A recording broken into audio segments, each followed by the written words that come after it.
A BlackRock acendeu novamente o radar de vários investidores a respeito de uma bomba relógio que está acontecendo nesse exato momento, que é o crédito privado.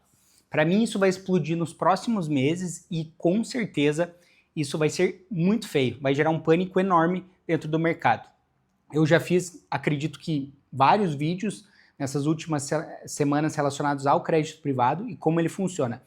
Então eu vou deixar o vídeo aqui nos cards para você, caso você tenha interesse em saber exatamente o mecanismo dele, como ele funciona e como é o mercado de uma maneira mais profunda. Esse vídeo específico eu vou aprofundar em um déjà vu que eu tive quando eu entendi o que esses fundos estavam fazendo.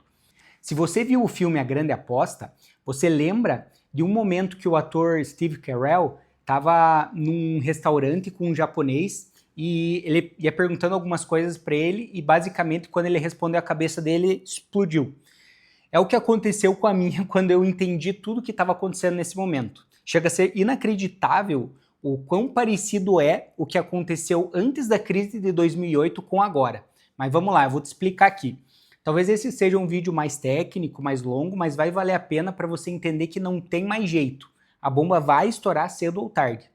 Então, vamos lá. Nos últimos anos, o crédito privado ele foi vendido para investidores como uma grande oportunidade do momento. Seria um rendimento mais alto com um baixo risco e ainda por cima fora da volatilidade do mercado tradicional. O problema é que essa narrativa está começando a se desfazer e para entender o esquema é preciso começar bem do básico. Crédito privado são empréstimos feitos por grandes gestoras de ativos diretamente para outras empresas, sem passar por bancos tradicionais. Em tese, isso é ótimo, porque essas gestoras não têm o custo de um banco. Então, elas receberiam juros gordos de empréstimos para essas empresas, sem ter uma estrutura grande como a de um banco. O problema está em quem recebe esses empréstimos e o que acontece com eles depois. As empresas que tomam dinheiro nesse mercado são, em grande maioria, altamente endividadas. O mercado chama elas de junk. Elas não conseguem crédito nos bancos porque o risco de calote delas é alto. Então elas recorrem a essas gestoras que emprestam a taxas mais altas, justamente porque elas entendem que o risco é real. Até aqui, tudo bem. O risco é alto, o retorno alto, mas o verdadeiro problema não está nos empréstimos em si, tá? Em onde esse risco vai parar. Essas grandes gestoras perceberam uma coisa muito valiosa quando elas estudaram o Warren Buffett. O bilionário, o Warren Buffett, ele ficou famoso por comprar seguradoras e usar o float dela. O que é isso? É o dinheiro dos prêmios pagos pelos clientes antes de um sinistro ser pago. Ou seja, o caixa que a seguradora tem para ir cobrindo os sinistros.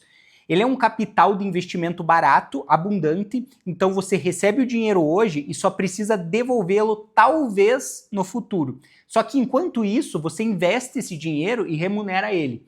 Então esses grandes fundos de crédito privado também queriam entrar nesse jogo por causa desse dinheiro abundante.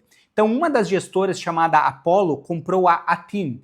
A Athene é uma seguradora especializada em anuidades. Bom, aqui no Brasil não é comum esse tipo de negócio, eu vou explicar mais ou menos como funciona. As anuidades, elas são um produto muito popular entre os aposentados americanos. Então a pessoa entrega uma grande soma de dinheiro, vamos dizer assim, $200 mil, e em troca recebe uma renda mensal garantida pelo resto da vida. É como se fosse uma aposentadoria. É a segurança do aposentado materializada em um contrato específico. Então esse tipo de seguradora tem um diferencial, que entram bilhões de dólares muito rápido, ao invés de um fluxo constante como as seguradoras tradicionais. E com bilhões em prêmios entrando, a Apollo passou a ter acesso a uma enorme reserva de capital. E o que ela fez com esse dinheiro? Como que ela investiu? Deixou em coisas extremamente seguras? Não, claro que não, né? Ela investiu nos próprios ativos de crédito privado que ela mesma criou. Então ela fez um círculo fechado. Então, o aposentado paga o prêmio, a Athene recebe, repassa para a Apollo recebe esse valor e empresta para as empresas endividadas, e assim ela consegue cobrar a taxa basicamente de todo mundo, porque ela recebe a taxa de administração do fundo e também a taxa dos empréstimos. E como todo o crédito privado, que não está listado em bolsa, ela mesma marca os ativos pelo valor que ela mesma determina. Bem interessante, né? Já que não tem um mercado público para precificar isso de forma independente. E para tornar o esquema ainda mais agressivo, o que acontece? Parte dessas operações precisou ser estruturada offshore, fora das jurisdições americanas. Por quê? Para fugir da supervisão dos reguladores americanos de seguros. Nos Estados Unidos, as seguradoras elas são obrigadas a manter reservas conservadoras e investir em ativos que têm um baixíssimo risco. Já em offshores, as regras são mais frouxas, dá para assumir muito mais risco com esse dinheiro dos aposentados sem que ninguém veja. Só que, é claro, não vai parar por aí. As seguradoras nos Estados Unidos, elas são elegíveis para ser membros de uma rede de bancos criada pelo governo para financiar hipotecas. E aqui minha cabeça já começou a pensar, meu Deus, de novo, né?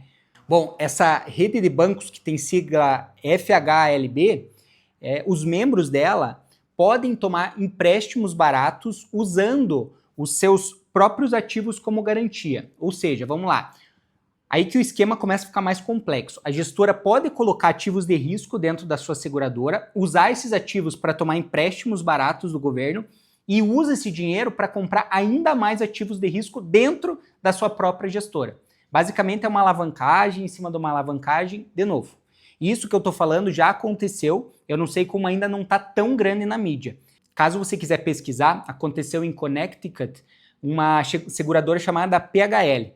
Ela seguiu exatamente esse caminho, né? Vamos entender por etapas. Ela comprou grandes quantidades de ativos de crédito privado e ativos hipotecários de alto risco. Quando o mercado começou a apertar, ela basicamente não conseguiu honrar esses compromissos e para tentar honrar, o regulador estadual de seguros tentou vender a empresa, mas não apareceu ninguém para comprar. Então ela foi liquidada e, claro, sobrou para quem? As perdas, elas foram para os segurados que acreditavam que iam ter uma renda garantida para sua aposentadoria, que nem no caso que eu falei inicialmente. Então você percebe que o modus operandi acaba sendo o mesmo. Depois de 15 anos, as pessoas esquecem. Aonde que está o dinheiro abundante? Claro que são em fundos de pensão, em aposentados, e os esquemas se tornam mais complexos para dificultar a maneira com que as pessoas percebam eles. Só que agora eu quero entrar em uma parte para que você entenda por que esse cenário é tão perigoso, né? Vamos voltar em 2008. Mais especificamente eu quero falar da AIG e do colapso que quase destruiu o sistema financeiro global. A AIG era uma das maiores seguradoras do mundo. Ela era muito sólida, centenária, respeitada pelo mercado inteiro. Mas dentro dela tinha uma divisão chamada AIG Financial Products, que operava de uma forma completamente diferente de todo o resto da empresa. Era uma área muito pequena. Enquanto o resto da empresa vendia seguros de vida, de automóvel, produtos altamente conservadores e com risco calculado, essa divisão vendia os famosos CDS, que são os Credit Default Swaps. Eles são instrumentos financeiros que eles funcionavam como seguros contra o calote de hipotecas americanas, né, dos mortgages. O raciocínio deles era simples. O mercado imobiliário nunca tinha caído de forma generalizada nos Estados Unidos. Então, vender seguro contra esse tipo de risco era um dinheiro fácil. Era um evento que não tinha chance de acontecer segundo as estatísticas que eles mesmos criaram. Então, eles foram aumentando a exposição ano após ano, acumulando risco que ninguém dentro da empresa entendia completamente. Só que quando o mercado imobiliário colapsou dentro dos Estados Unidos, os calotes começaram a se multiplicar, a IG descobriu que tinha vendido muito mais proteção do que seria capaz de honrar. Então o governo americano precisou injetar 180 bilhões de dólares para evitar que a IG arrastasse todo o mercado americano com ela. Só que aí que entra, se o governo não fizesse isso, iam ser liquidados muito mais empresas. Vários bancos, fundos de pensão iam perder tudo. E o pior é que os governos do mundo inteiro tinham comprado esses seguros. Isso foi o maior resgate de uma empresa privada da história dos Estados Unidos. E a lição que todo mundo deveria ter aprendido é não acumular alavancagem em coisas sérias. Respeitar o regulador para não colocar mais risco em instituições americanas. Só que agora a gente está de novo no mesmo momento. De novo, a gente está com excesso de alavancagem e, para mim, um risco sistêmico está muito próximo. A estrutura atual replica, para mim, a lógica da AIG de forma parecida, né? Em 2008, o risco estava escondido dentro desses derivativos que ninguém precificava corretamente dentro da empresa. Só que hoje o risco está escondido dentro de carteiras de crédito privado. Por quê? Primeiro, porque elas são ilíquidas. E também as próprias gestoras avaliam quanto que ela vale. Não tem uma verificação independente. Em 2008, a AIG usou o prestígio e o balanço dela para assumir riscos que não eram adequados à empresa. Em 2008, quem pagou a conta foi quem? Contribuintes americanos, quem perdeu o emprego, pensionistas, enfim, várias pessoas que não tinham nada a ver com isso. Hoje, quem pode perder, como eu comentei no início do vídeo, são os aposentados que compraram essas anuidades acreditando que isso ia deixar eles seguros para o resto da vida. A diferença é que em 2008 os instrumentos eram públicos o suficiente para criar um pânico mais visível, porque quando o Lehman Brothers quebrou, o mundo inteiro viu. Dessa vez, os ativos são privados e líquidos e o colapso pode se acumular até que seja grande demais para ser ignorado. Agora que eu passei pelo mecanismo, eu quero percorrer a trajetória mais provável de como esse risco pode se transformar em uma crise real. Não é uma previsão de data, é o que eu estou esperando que aconteça nos próximos meses. Então vamos lá. Primeiro, tudo começa antes do pânico no mercado, né? Tudo em silêncio, como está agora. As empresas que tomaram empréstimo no mercado de crédito privado começam a ter dificuldades para pagar e refinanciar suas dívidas. Então as taxas de juros continuam altas, a economia está desacelerando, a receita dessas empresas não está crescendo no ritmo necessário para sustentar todos os pagamentos que ela tem que ter. Então os primeiros calotes vão aparecendo aos poucos e aqui somente quem estuda isso acaba vendo as notícias. Então as gestoras, enquanto isso, fazem o que sempre fazem nessa fase. Elas mascaram, continuam dando notas ótimas nos próximos ativos para evitar marcar essas perdas, mesmo que os calotes tenham sido dados. Porque se eles marcar essas perdas, isso leva a muitos pedidos de saque. Tá? E um empréstimo que vale, na prática, 70 centavos de dólar, por exemplo, continua sendo registrado no balanço deles por $1.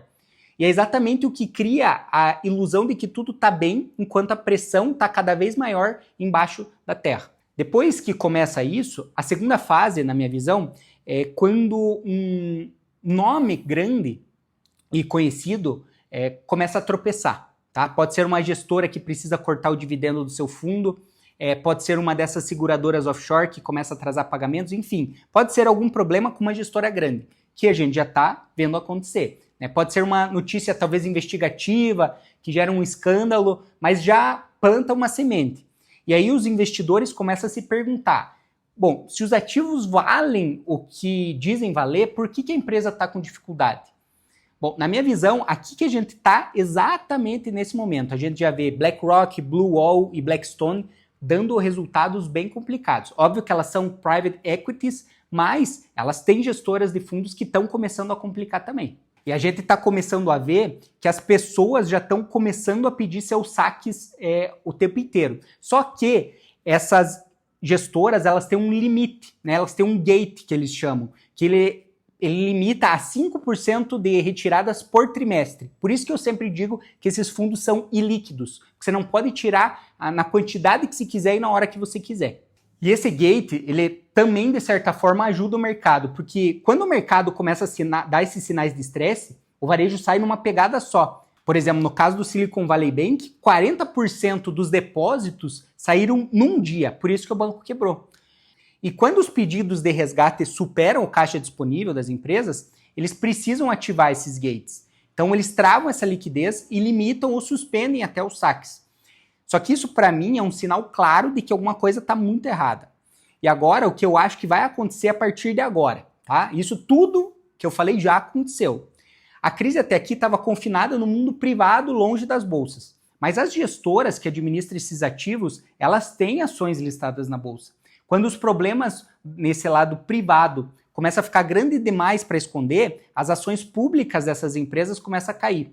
Os analistas começam a revisar para baixo as estimativas de receita por causa dessas taxas de administração. Enfim, os investidores começam a vender. E o contágio segue para os bancos, para o mercado de crédito em geral, que começa a precificar um risco geral no sistema maior. Tá? Então, o crédito fica mais caro para todo mundo por causa disso. As empresas tradicionais que precisavam refinanciar suas dívidas não conseguem mais e isso gera um calote e isso gera um ciclo acelerado. Esse é o estágio mais grave que vai acontecer. As seguradoras que carregam carteiras de crédito privado vão ter seus ratings rebaixados, isso vai fazer com que elas sejam obrigadas a vender os ativos para cumprir os requisitos de capital que elas precisam ter com as novas classificações, tá? Então, elas vão ser obrigadas, basicamente, a marcar perdas relativas no mercado. E, em cenários mais extremos, elas não vão conseguir pagar todo mundo. Os aposentados que passaram décadas acreditando que tinham essa renda garantia vão descobrir que, na verdade, eles dependem do balanço de uma seguradora, que também dependia do balanço dos empréstimos das empresas endividadas porque o dinheiro estava nesse crédito privado. Então, a cadeia de confiança se quebra em múltiplos pontos ao mesmo tempo. E você percebe o problema disso porque em 2008 foi a mesma coisa. E, cara, tudo isso vai explodir. Como eu sempre falo, o estudo já começou, é a hora certa que vai explodir, a gente não sabe quando que vai ser. Por isso a gente tem que estar totalmente estruturado, esperando esse momento para a gente não ser pego de calça curta. Então, assim, o contexto ele é um pouco diferente de 2008 em relação ao Fed também, porque o balanço do Fed é enorme atualmente. Ele precisou se adaptar em 2020. O déficit fiscal americano também cresce sem perspectiva de reversão. Eles precisam injetar trilhões para salvar essas gestoras privadas e as suas seguradoras offshore. Então, não é viável. Tudo isso faz com que o crédito corporativo, que é aquele crédito feito por bancos tradicionais, que na verdade é o oxigênio da economia real, ele fica cada vez mais escasso e mais caro. Então a sequência, ela é a mesma. As empresas que se acostumam com esse crédito barato para operar, começam a ficar sem crédito, começar a demitir, o consumo da população vai cair, a economia não vai se sustentar. E o crash, quando finalmente acontece nos índices, é um momento que o mercado público ele reconhece oficialmente o tamanho do problema que está, e aí o desespero é materializado ali. Então, para mim, a história econômica ela é medida pelos riscos tomados e assumidos pelas partes. O colapso ele não acontece porque o risco aumenta da noite para o dia, mas porque em determinado momento fica impossível continuar fingindo que ele não existe, então ele é precificado de uma vez. O mercado de crédito privado, na configuração atual, ele segue a mesma lógica. O risco existe, está documentado, e de novo, mesmo que as pessoas não queiram assumir riscos, esse risco acaba sendo depositado no bolso de quem menos pode suportar perdas, que no caso são os aposentados americanos que eu comentei. Bom, enfim, eu finalizo esse vídeo falando que eu analiso toda essa situação, acredito que o relógio já começou a contar, não tem mais volta, o estrago já foi grande demais, ele vem acontecendo já há anos e está deteriorando. E essa semana eu vou fazer um outro vídeo, eu vou falar de forma mais específica sobre como essa situação já começou a acontecer dentro das principais gestoras de private equity do mundo, né? A gente está falando da BlackRock, Blackstone e da Blue Owl. Eu acredito que elas juntas, as três, elas têm mais de 1,7 trilhão de dólares em fatia de mercado relacionada ao crédito privado. Bom, como eu falei, esse é um tema para um outro vídeo, eu não vou entrar aqui. Eu reitero novamente a necessidade de ter um portfólio que esteja protegido contra as oscilações grandes de mercado que vão vir nos próximos meses. Ter proteção, na minha visão, agora, não é só a melhor estratégia no momento, mas é uma que, se não for feita, com certeza vai causar muito dano ao teu patrimônio. Minha ideia aqui é ajudar você a blindar a sua estrutura financeira. Caso você queira falar diretamente comigo, eu deixei um formulário aqui embaixo na descrição, preenche ele, é super rápido, eu só preciso entender a tua situação atual e como você está de risco na tua carteira. Que aí eu vou entrar em contato com você para a gente conversar e juntos a gente consegue direcionar uma melhor segurança para a tua carteira. Bom, no mais é isso, um abraço e ótimos estudos para vocês.